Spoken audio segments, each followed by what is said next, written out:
मेरे ससुराल मत आना। रमा अपने पति मानव, सास दुर्गा और ननद चहक के साथ रहा करती थी। उनका परिवार बहुत खुशहाल था और वो सब मिलजुल कर रहा करते थे। ये जी सुनते हो? नहीं नहीं, मैं कहाँ सुनता हूँ, मैं तो बह रहा हूँ।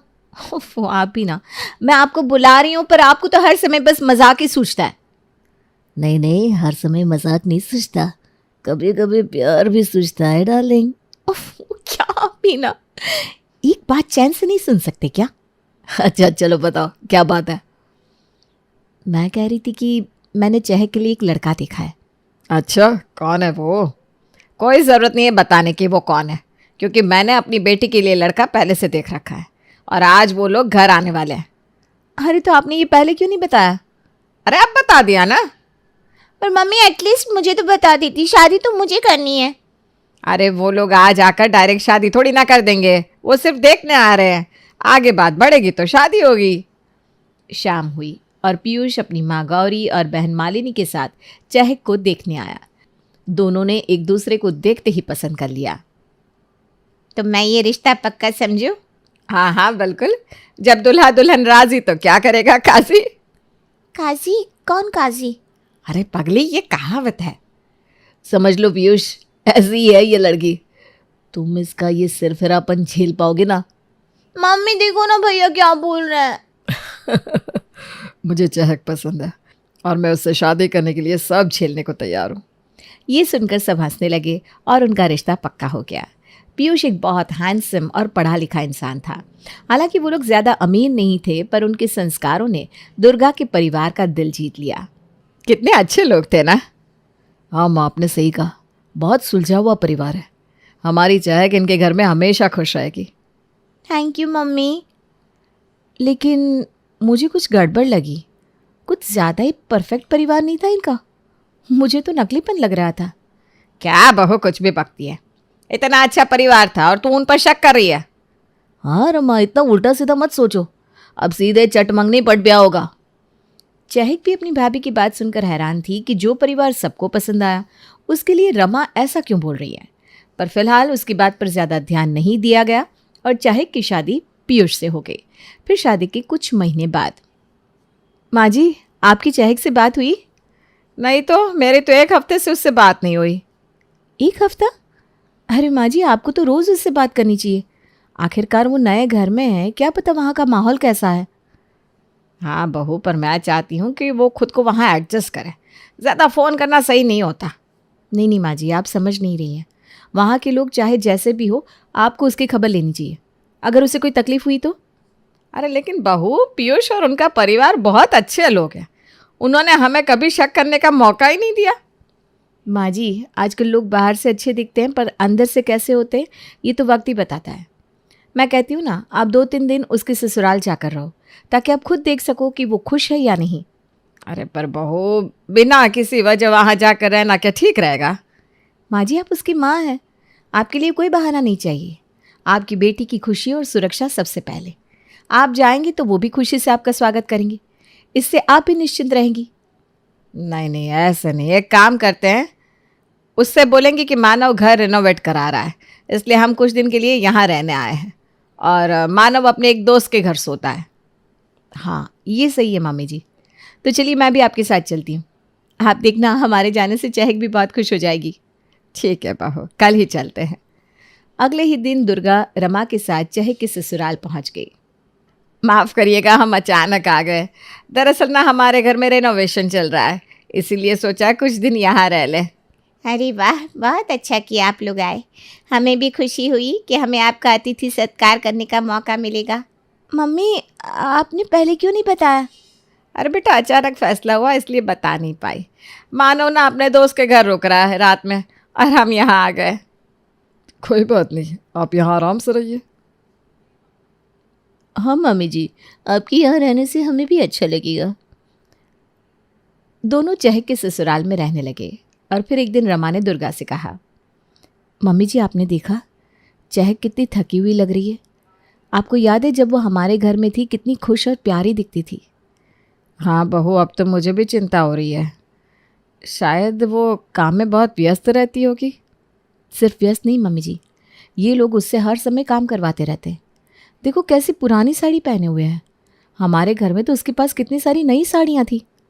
हाँ मैंने भी देखा, पर शायद वो खुद ही पहनना चाहती हो। मम्मी जी आप भी ना, आप नोटिस करो ना, पीयूष उसे कहीं घुमाने फिराने भी नहीं ले जाते। हमारे घर में तो वो हर वीकेंड कहीं ना कहीं जाती थी, यहाँ तो सिर्फ काम ही करवाते रहते। हाँ सही कह रही है बहू, ये तो मैंने सोचा ही नहीं था। मुझे चहक से इस बारे में बात करनी होगी। मैं अपनी चहक को ऐसे नहीं देख सकती। जी मम्मी जी, आपको चहक के लिए कुछ करना ही पड़ेगा, वो आपकी बेटी है। दुर्गा ने रमा की बातों से प्रभावित होकर चहक से इस बारे में बात करी। बेटा तुझे देख कर ना मुझे चिंता हो रही है। तू पहले जैसी खुश नहीं लग रही है, कोई परेशानी है क्या? नहीं तो मम्मी सब ठीक है, बस थोड़ा काम का बोझ है। बेटा मैंने देखा कि तू हर समय काम में व्यस्त रहती है, तेरे पास खुद के लिए समय भी नहीं है। और देखिए पुरानी साड़ी, तुझे नए कपड़े नहीं मिलते क्या? मम्मी आप बेवजह चिंता कर रही हैं, सब कुछ ठीक है। अब घर में थोड़ी ना नए नए कपड़े पहनूंगी। तो तू बाहर जाती है कभी? हैं? मैंने तो नहीं देखा। पीयूष तुझे कहीं लेकर नहीं जाता? हाँ मम्मी आप सही कह रही हैं, मैंने तो इन बातों पर ध्यान ही नहीं दिया। बेटा तुझे अपने हक के लिए खड़ा होना चाहिए। तो हमारे घर में कितनी खुश थी, तुझे देखकर ना मुझे सच में बहुत बुरा लग रहा है। आपने मेरी आंखें खोल दी है, अब मैं अपने लिए ज़रूर बोलूँगी। चहक ने अपनी माँ की बातों को सुनकर बेवजह अपने पति से झगड़ना शुरू कर दिया। अरे चहक पता है आज रास्ते में मैंने क्या देखा? एक लड़का था वो। नहीं मैं कहाँ से देखूंगी, आप बाहर ले जाओगे तब कुछ देखूंगी ना। चार दीवारी में रहकर कौन बाहर का देख पाया है? अरे तुम्हें क्या हो गया? मेरे लिए क्या लाए हो? तुम्हारी तबीयत तो ठीक है ना? अरे क्या हो गया बहू को? कुछ नहीं माँ जी, बस अपने हक की बात पूछ लो तो लोगों को लगता है कि दिमाग खराब है। अब चिंता ना करिए। अरे भाभी किस बात पर इतना गुस्सा हो? एक चाय बनाकर तुमसे पी नहीं जाती है, तुम्हें क्या बताऊं किस बात का गुस्सा है? जब तुम्हारा पूरा दिन किचन में बीतेगा ना तब पूछूंगी मैं। ये बोलकर चहक अपने कमरे में चली गई। वो लोग हैरानी के साथ उसे देखते रह गए। पीयूष सच में एक बहुत अच्छा आदमी था। उसने अपनी पत्नी को मनाने के लिए उसकी नाराज़गी दूर करने का फैसला किया। चहक को भी ये सब अच्छा लगा। मैं तुम्हारे लिए स्ट्रॉबेरी आइसक्रीम लाया था, वो कैसी लगी तुम्हें? बात अच्छी थी। तो चलो आज हम लोग डेट पर चल रहे हैं, मैंने एक बहुत अच्छा रेस्टोरेंट देखा है। ठीक है चलिए। ये सब देखकर रमा ने दुर्गा के कान में कहा, मम्मी जी आपने देखा कि पीयूष ने चहक को रेस्टोरेंट ले जाना और उसके लिए चीज़ें लाना शुरू कर दिया है। हाँ बहुत देखा, मुझे लग रहा है कि आप सब ठीक हो रहा है। मम्मी जी लेकिन ध्यान दीजिए, ये सब पीयूष की मर्ज़ी का है, चहक की मर्ज़ी का कुछ भी नहीं है। क्या आपको नहीं लगता कि चहक की मर्ज़ी का भी ख्याल रखा जाना चाहिए? बहू तो क्या कहना चाहती है? मम्मी जी मेरे कहने का मतलब है कि चहक के लिए जो भी चीज़ें हो रही हैं वो पीयूष की पसंद की है। होना तो ये चाहिए कि चहक की मर्ज़ी पूछी जाए। वो बेचारी कुछ बोल भी नहीं पाती, तो सब उससे अपनी मर्ज़ी की करा लेते।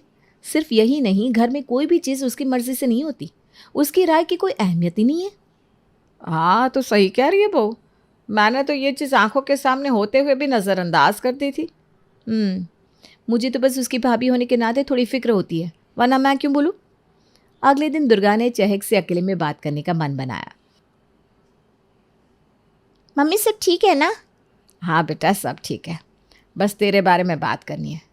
देख बेटा मैंने देखा कि पीयूष तुझे रेस्टोरेंट ले जाने लगा है और तेरे लिए चीज़ें भी लाने लगा है, ये अच्छी बात है। लेकिन क्या तुझे नहीं लगता कि इसमें तेरी भी मर्ज़ी पूछी जानी चाहिए? मम्मी आप सही कह रही हैं, लेकिन वो जो भी करते ना मुझे अच्छा लगता है। अरे पर फिर भी बेटा तुझे अपनी इच्छाएं राय भी तो जाहिर करनी चाहिए। तू हमारे घर में हमेशा खुश रहती थी क्योंकि हम तेरी पसंद का ख्याल रखते थे, यहाँ भी तुझे वही सम्मान मिलना चाहिए ना। मम्मी मैं समझती हूँ, पर यहाँ ना चीज़ें थोड़ी अलग है। बेटा ये सिर्फ छोटी छोटी चीज़ों की बात नहीं है, घर के बड़े फैसलों में भी तेरी राय नहीं ली जाती। हाँ मम्मी वैसे तो आप सही कह रही हैं, मुझे भी अब समझ में आ रहा है कि मुझे अपनी मर्ज़ी जाहिर करनी चाहिए। देख बेटा तुझे जो सही लगे वो तो कर, मैं हमेशा तेरे साथ हूँ। दुर्गा की बातों ने चहक को सोचने पर मजबूर कर दिया। उसने महसूस किया कि उसकी माँ सही कह रही है। उसी शाम मालिनी ने चहक को बुलाकर कहा, आइए भाभी हम लोग आज सब बैठकर मूवी देखेंगे। हाँ 3 इडियट देखेंगे। सब कुछ डिसाइड भी कर लिया आप लोगों ने? मुझसे पूछने की ज़रूरत भी नहीं समझी कि कौन सी मूवी देखना चाहोगी। अरे ऐसा नहीं है, ये मूवी अच्छी है इसलिए। आपको अच्छी लगती होगी, मुझे तो अच्छी नहीं लगती। और आपने मुझसे पूछने की जहमत भी नहीं उठाई। अरे बहू, क्यों इतना गुस्सा कर रही है? इतनी भी कोई बड़ी बात नहीं है। सही बात है, इतनी कोई बड़ी बात थोड़ी ना है।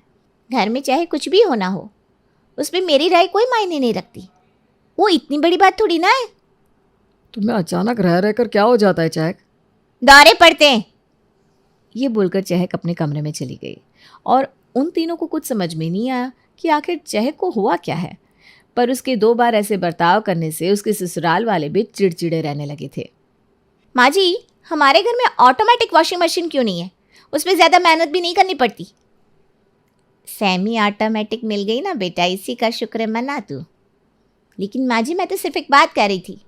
नहीं नहीं, पर तुम्हारा तो यहाँ कोई ख्याल ही नहीं रखता ना, तो उस हिसाब से तो सेमी ऑटोमेटिक भी बहुत है। चहक को अपनी सास के मुंह से ऐसी बात सुनकर बड़ा अजीब लगा, क्योंकि वो तो हमेशा उससे प्यार से ही बात करती थी। देखिए, मैं आपके लिए शर्ट लाई हूँ। तुम मेरे लिए अपनी मर्जी की शर्ट ले आई? क्या करूं अब? मैं भी नाराज हो जाऊं? अरे पर मैंने सोचा कि... अच्छा, तुमने सोच लिया। मुझे लगा इस घर में तुम्हारी सोच पर ताले लगा दिए गए। चहक की हर छोटी छोटी बातों पर उसके ससुराल वाले उसे पलटकर जवाब देने लगे। वो जब भी कुछ कहती तो उसे किसी न किसी वजह से टाल दिया जाता। मम्मी जी, आज हम डिनर के लिए बाहर जाएं क्या? चाहे कि आज का दिन सही नहीं है, फिर कभी देखेंगे। चहक, हम रोज रोज बाहर नहीं जा सकते। लेकिन मैं सिर्फ एक दिन की बात कर रही हूँ। भाभी, तुम क्यों हर समय बाहर जाने की बात करती हो? अब चहक को एहसास हुआ कि उसके ससुराल वाले पहले उससे कितनी अच्छी तरह पेश आते थे, लेकिन अब तो छोटी छोटी बातों पर चिढ़ जाते हैं। उसने सोचा कि ये सब उसके 2 बार बेवजह बवाल करने की वजह से हुआ है। मुझे मम्मी से बात करनी चाहिए। ये सब उनके कारण ही हो रहा है। मैं आज उनसे कह दूंगी कि अब मेरे ससुराल मत आना। चहक दुर्गा के कमरे तक जाती है, लेकिन वहाँ केवल रमा होती है। वो वापस जाने लगती है, तभी रमा की आवाज़ सुनकर रुक जाती है। हाँ, चिनकारी लगा दी है मैंने, अब बहुत जल्दी आग भी लग जाएगी। मैं तो चाहती ही नहीं थी कि चहक की शादी पीयूष से हो। पहली बार देख कर ही मुझे उस पर क्रश हो गया था, लेकिन अब जब शादी हो गई तो कुछ तो करना पड़ेगा। इसलिए मैंने सोचा कम से कम इनके घर में आग तो लगा ही सकती हूँ, ताकि मेरी ननद खुश ना रह पाए पीयूष के साथ। ये सुनकर चहक के पैरों तले ज़मीन खिसक गई। वो अंदर तक हिल गई। ये क्या सुन लिया मैंने? रमा भाभी ही मेरे ससुराल में आग लगाना चाहती है। मुझे अभी मम्मी से बात करनी चाहिए।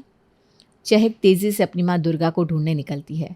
वो उन्हें बगीचे में बैठी पाती है और तुरंत उनके पास जाकर रमा के बारे में सब कुछ बताना शुरू करती है। मम्मी, मुझे आपसे कुछ बहुत ज़रूरी बात करनी है।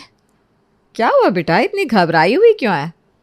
मम्मी, मैंने अभी अभी रमा भाभी की बातें सुनी।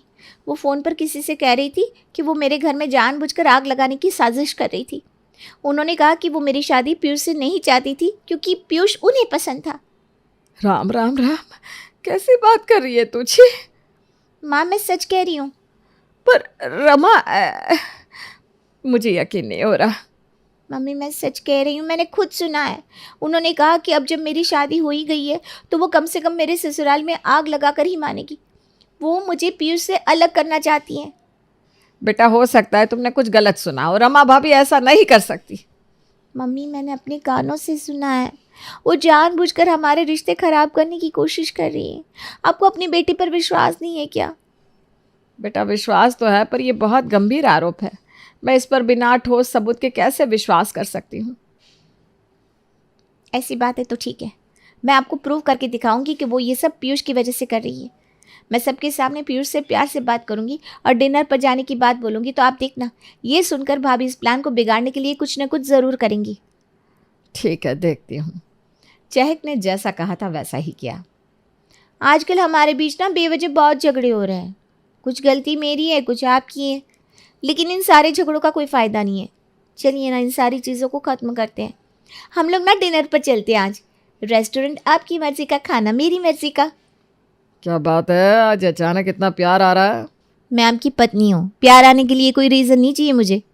वो लोग डिनर पर जाने की तैयारी करने लगे, लेकिन चहक ने जैसा कहा था वैसा ही हुआ।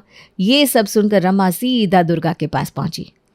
माँ जी, चहक पीयूष के साथ रेस्टोरेंट जा रही है, लेकिन उसे नहीं पता कि उसके कंगन उसकी सास ने गिरवी रख दिए हैं, और ये बात पीयूष को भी पता है।